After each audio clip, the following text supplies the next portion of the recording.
Hello বন্ধুরা, তোমরা সকলে কেমন আছো?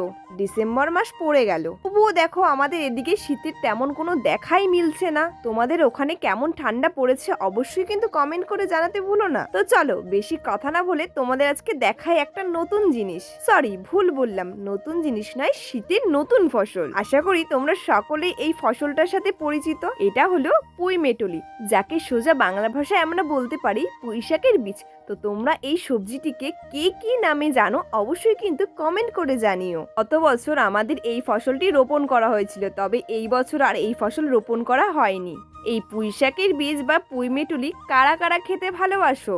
দেখো বন্ধুরা, পুঁইমেটুলি দেখতে এসে কি দেখে ফেললাম। দেখো বন্ধুরা, ওই যে দূরে কি দেখা যাচ্ছে মানুষের মতন, এটা কিন্তু একদমই মানুষ নয়, এটা হলো কাকতাড়ুয়া। নামটা কিন্তু কাক তাড়ানোর জন্য হলেও এখানে কাক তাড়ানোর জন্য কিন্তু লাগানো হয়নি, এখানে হনুমান তাড়ানোর জন্য লাগানো হয়েছে।